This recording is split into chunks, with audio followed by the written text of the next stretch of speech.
सैयद हैदर रजा हिंदुस्तान के उन चंद नामवर मुसव्विरों में हैं जिन्हें आज सबसे ज्यादा पसंद किया जाता है और सराहा जाता है।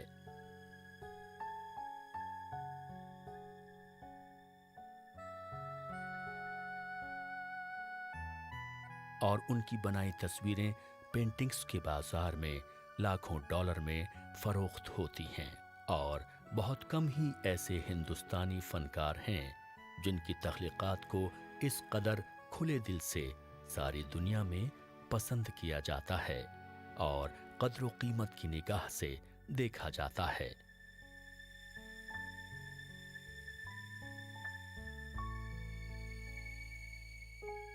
और जिनकी तस्वीरों की नुमाइश दुनिया के मुख्तलिफ हिस्सों में बड़ी कामयाबी और खुश असलूबी के साथ होती रही है। मुसव्विरी की दुनिया का ये अजीम फनकार हिंदुस्तान के सूबा मध्य प्रदेश में 1922 में पैदा हुए।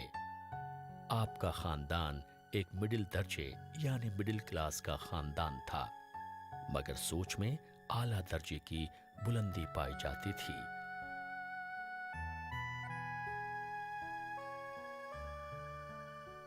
तभी तो इस खानदान का एक चश्मो चराग आगे चलकर मुसव्विरी की दुनिया में शोहरत दवाम हासिल कर पाया। सैयद हैदर रजा का मुसव्विरी की दुनिया में सफ़र काफ़ी लंबा रहा है, लिहाजा उनकी तख्लीकात को कई अदवार में तकसीम करके देखा और समझा जाता है।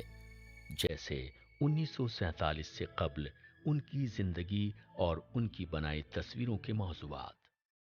ये 1960 की दहाई और फिर 70 की दहाई की बनाई तस्वीरों से काफी मुख्तलिफ हैं।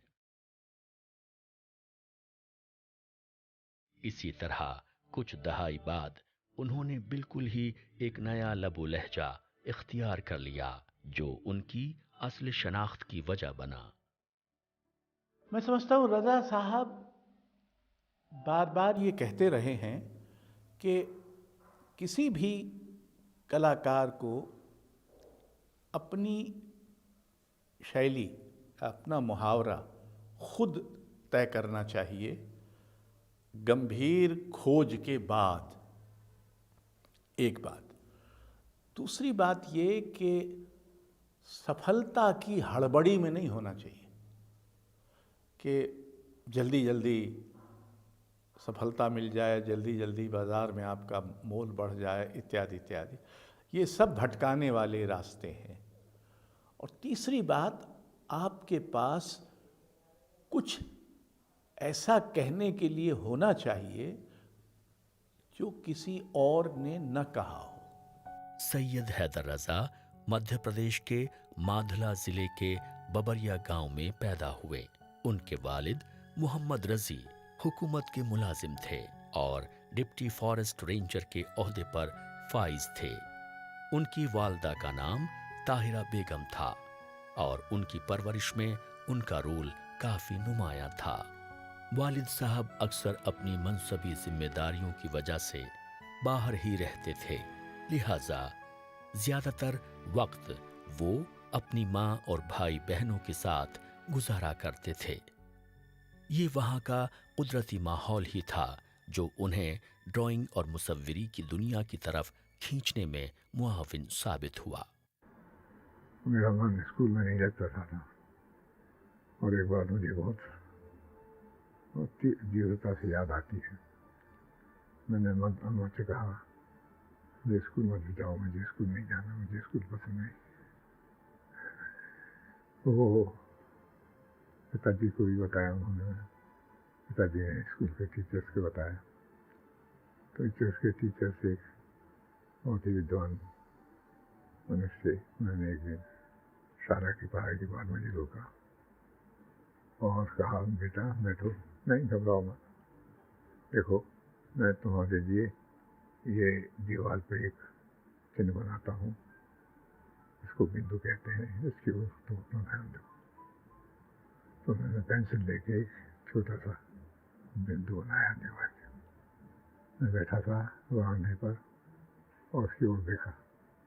मैंने कहा, बस इसको देखे हो, अपने मन में कुछ दूसरे ख्यालात मत करो, केवल इस बिंदु पर ध्यान रखो। मैं मुँह धो कराता हूँ, फिर बाद में हम कर जाएंगे। तो ये बात बिंदु की जो उन्होंने वो की, उस समय तो समझ में नहीं आएगी, मगर मेरे लिए बहुत महत्वपूर्ण रहा है, क्योंकि आज देख रहे हैं कि हर एक चित्र में बिंदु प्रयोग है, और ये बिंदु एक ऐसा विचार है जो कि पेंटिंग के माध्यम से मेरे मन में छाया हुआ है।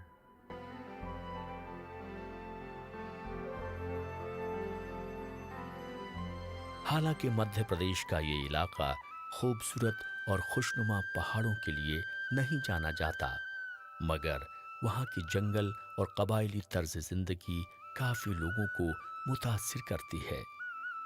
वो हमेशा हरे भरे जंगलों के दरमियान खुद को घिरा हुआ पाते थे, और वहाँ की लामुतनाही खामोशी उन्हें कुछ कहती जान पड़ती थी, और उन्हें अपनी तरफ कुछ इस अंदाज से रागिब करती थी कि वो उसके शहर में खो से जाते थे।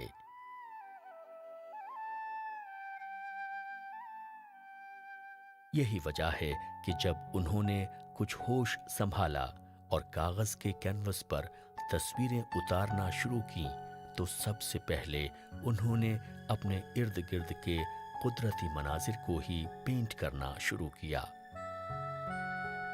क्या आप मान सकते हैं कि रज़ा की दिलचस्पी लैंडस्केप पे बहुत थी, बिंदु तक पहुंचने में। मॉडर्निटी को अपनाने और मॉडर्निटी के रेलेवेंस को इस देश की सेंसिबिलिटी तक ट्रांसफॉर्म करने में, इस जर्नी को अगर हम समझें तो हम मॉडर्निटी को समझेंगे। रज़ा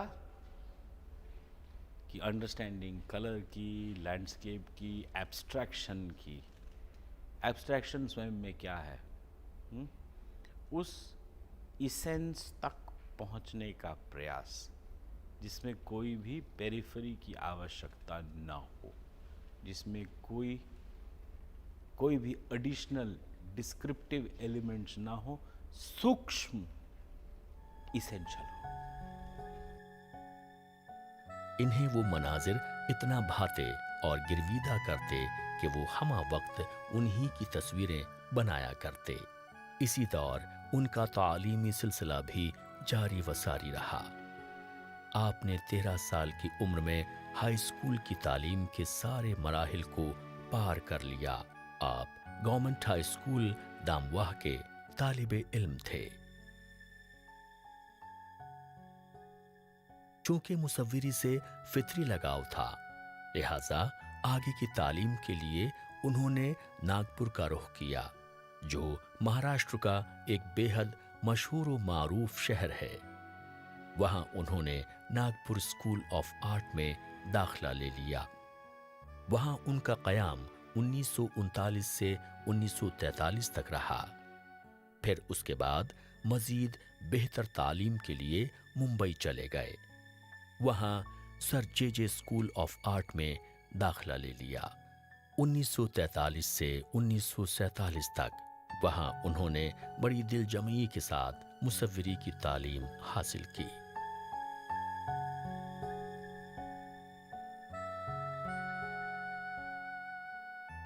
यही वो दौर था जब हिंदुस्तान एक नई जिंदगी की तरफ करवट ले रहा था। आज़ादी की तहरीक जोरों पर थी। अब अंग्रेजों की गुलामी से एक लंबी जद्दोजहद के बाद आज़ादी हासिल करने का मौका था, और बिल आखिर 15 अगस्त 1947 को मुल्क आज़ाद हो गया। मगर उस आज़ादी ने जहां वतन वासियों को बेपनाह खुशियां इनायत की, वहीं मुल्क के दिलदोज तक़सीम ने बेपनाह गम और दुख भी दिए। हजारों खानदान मुनक़सिम हुए और लाखों जानें ज़ाया हुईं। इत्तफाक से उनके खानदान ने भी हिजरत को पसंद किया, और उनके 3 भाई और 1 बहन ने पाकिस्तान का रुख किया। पहले से ही गम पर गम उठाने वाले रज़ा के लिए ये बड़ी मुश्किल खड़ी थी, क्योंकि ٹھیک ملک کے آزاد ہونے سے 1 مہینہ قبل ان کی والدہ گزر گئیں اور اس حادثے کے ٹھیک 1 سال بعد ان کے والد صاحب بھی اپنے آبائی مقام مانڈلا میں چل بسے تھے۔ اس طرح اس مصیبت بھری دنیا میں وہ بالکل تنہا رہ گئے۔ بھائیوں کی جدائی اور بہن سے دوری کا غم تو ستا ہی رہا تھا، ساتھ ہی والدین کے انتقال کے بعد وہ اور بھی ٹوٹ سے گئے، لیکن جلد ہی انہوں نے اپنے آپ کو سنبھالا اور اپنے آپ کو مصوری کی دنیا میں قید کر لیا، جو ان کے لیے ایک تخلیقی ہنرمندی دکھانے کا ایک شاندار ذریعہ تو تھا ہی، ساتھ ہی دنیا کی تکلیفوں سے چھٹکارا پانے کا ایک مناسب راستہ بھی تھا۔ تو رضا صاحب کے یہاں بھی ابھے تٹ تیرتھ پن ہے۔ ایک طرف وہ فرینچ کلا کوشل میں بالکل مہارت حاصل کیے ہوئے ہیں، لیکن بھارتیہ اودھارناؤں کا اپیوگ کرتے ہیں۔ ایک طرف ان کی رنگ جو وودھتا ہے وہ بھیانک روپ سے ایندریہ ہے، اور دوسری طرف ان میں پوترتا کا بڑا آدھیاتمک بودھ ہے۔ تو ایسے بہت سارے تتو ہیں جو ان کو ابھے تٹ تیرتھ بناتے ہیں، اور یہی ان کا سندیش ہے کہ ہم نقل کر کے آدھنک نہیں ہو سکتے، ہم اپنی شرطوں اور اپنی پرمپرا کا آلوچناتمک انویشن کر کے اس کی رچناتمک سمبھاوناؤں کو بڑھا کر ہی آدھنک ہو سکتے ہیں۔ رضا ویسے تو ساری دنیا کے آرٹ کو پسند کرتے تھے اور یورپی فن مصوری سے کافی متاثر تھے، مگر انہیں لگتا تھا کہ ایک ہندوستانی کے طور پر جب تک وہ اپنی جڑوں کی طرف نہیں لوٹیں گے اور مغرب کی بھونڈی نقالی سے خود کو محفوظ نہیں کریں گے، تب تک وہ اپنی ایک منفرد شناخت قائم نہیں کر سکتے۔ میرا جو سب سے مہتوپورن ایونٹ ہوئی ہے وہ پروگریسو آرٹسٹ گروپ۔ ہمارا سمبندھ چترکار فرانسس نیوٹن سوزا، ایچ گاڑی، ایم ایف حسین، ٹی ایف سی، علم سی اور دوسرے چترکاروں سے جو ہماری ملاقات ہوئی، یہ سب سے دیکھتے ہیں ہم ایک دوسرے سے ملتے تھے اور کہتے تھے چلو یار کچھ کام کیا ہے دیکھیں، وہ بھی ہم سے کہتے تھے چلو کام کریں۔ یہ نہیں کہتے تھے کہ بیچنا ہے، یہ نہیں کہتے تھے کہ کہاں پردرشت کرنا ہے، کیا کرنا ہے۔ یہ ہے کہ کام کیا اور ایک دوسرے کو بتایا، ایک دوسرے کی نچان لیے، اور اس میں ہی سب سے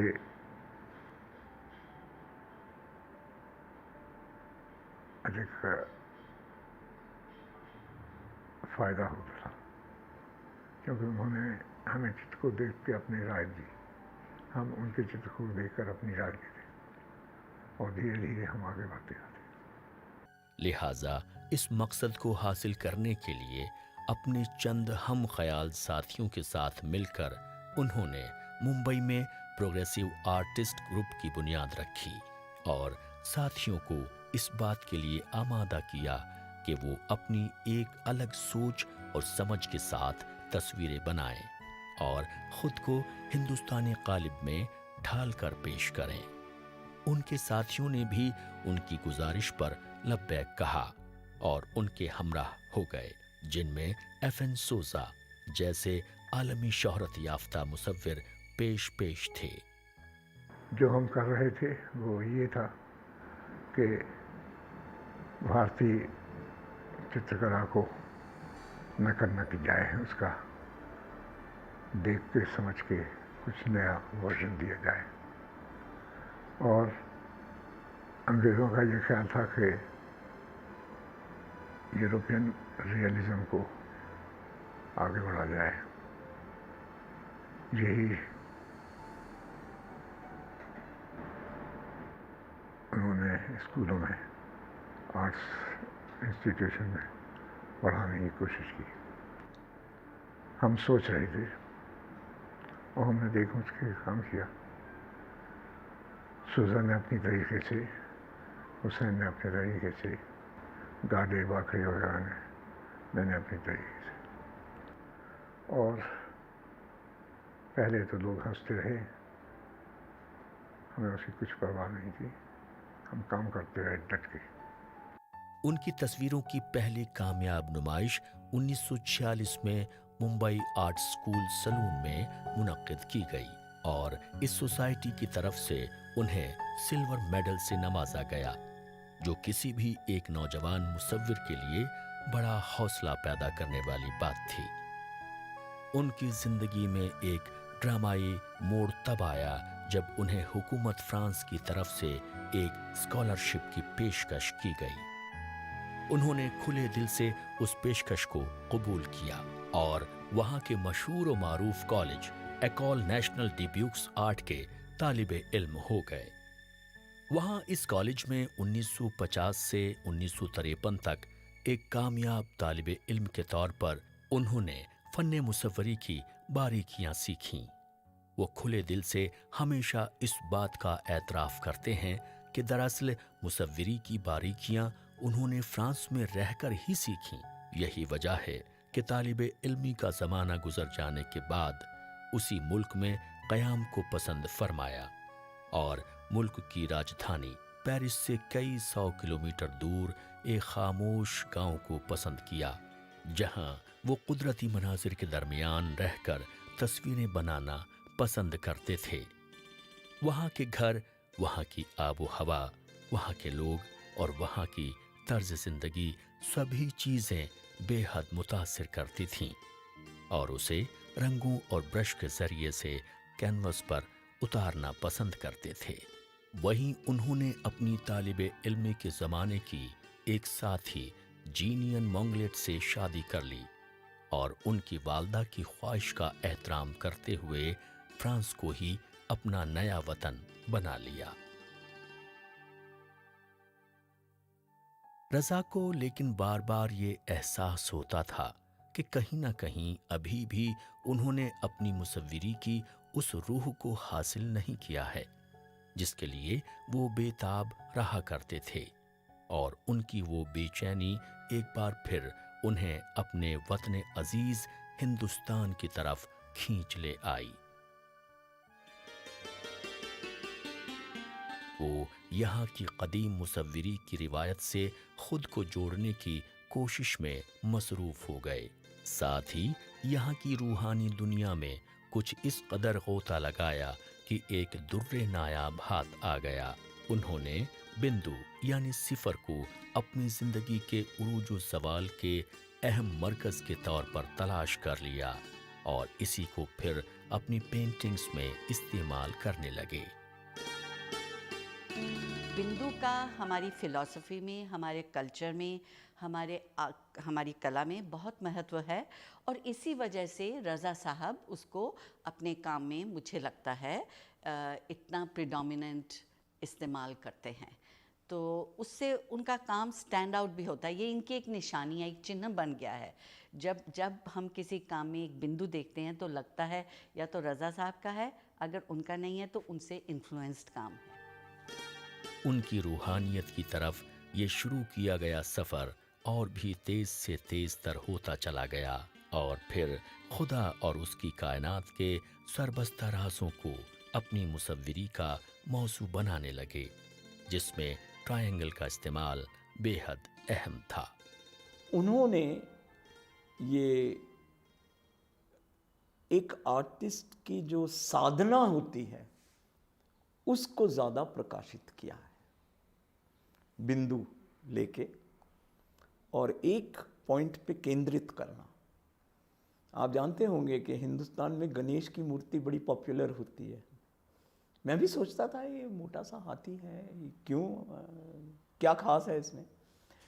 کئی سال سوچتے سوچتے سمجھ آئی کہ ہاتھی کا سر اس آدمی پہ کیوں ہے. اسی سے کہتے ہیں کہ شبھ آرمبھ ہوتا ہے. اور شبھ آرمبھ کب ہوتا ہے؟ ہاتھی کے دو ہاتھ نہیں ہوتے، اس کی ایک سونڈ ہوتی ہے. جب آپ ایک پوائنٹ پہ کیندرت ہو جاتے ہیں तो आप अपनी जो साधना का एम है उसको प्राप्त कर सकते हैं, क्योंकि आप केंद्रित हैं। रज़ा ने अपनी तख्लीक़ात पर तबसरा करते हुए एक मुकाम पर फरमाया था कि मेरी सारी तख्लीक़ात में मेरे अपने अंदरूनी तजुर्बात की अक्कासी है और साथ ही कुदरत के साथ मेरी हम आहंगी और गहरी वाबस्तगी की जिंदा मिसाल हैं। मैं अपने इन ही तजुर्बात व एहसासात को रंगों और ब्रश के ज़रिए से कागज़ के कैनवस पर उतारने की कोशिश करता हूँ।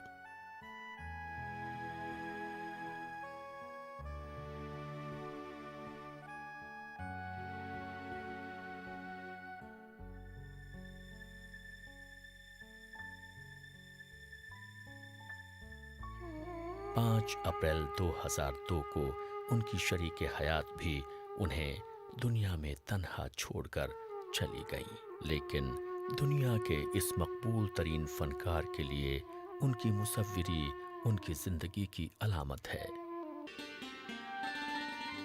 इस अजीम फनकार की अजमत का एतराफ़ बेशुमार इनामात व एजाज़ात से भी नवाज कर किया गया।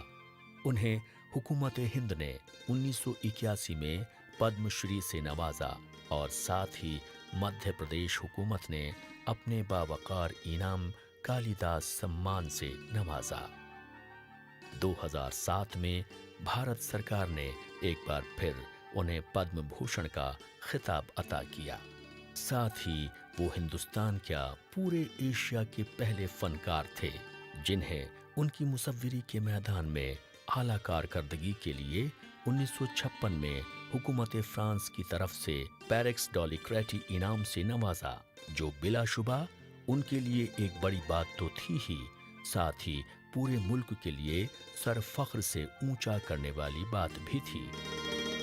उन्होंने नौजवान फनकारों के फन को जिला बख्शने और उन्हें मुनासिब मौके फराहम करने के लिए हिंदुस्तान में रज़ा फाउंडेशन की बुनियाद रखी, जो न सिर्फ नौजवान और होनहार मुसव्विरों के लिए तरह तरह के वसाइल मुहैया कराता है, बल्कि उन्हें सालाना रज़ा फाउंडेशन इनाम से नवाज कर उनकी हौसला अफजाई भी करता है। इस अजीम मुसव्विर की तस्वीरों की नुमाइश दुनिया के मुख्तलिफ शहरों में मुनक्किद की जाती रही है, जिनमें पेरिस, नॉर्वे, स्विट्जरलैंड जैसे मुमालिक शामिल हैं। अंदरूनी मुल्क में भी कई मुकाम पर उनकी तस्वीरों की नुमाइशें मुनक्किद की गई हैं, जैसे जयपुर, दिल्ली, मुंबई और भोपाल वगैरह।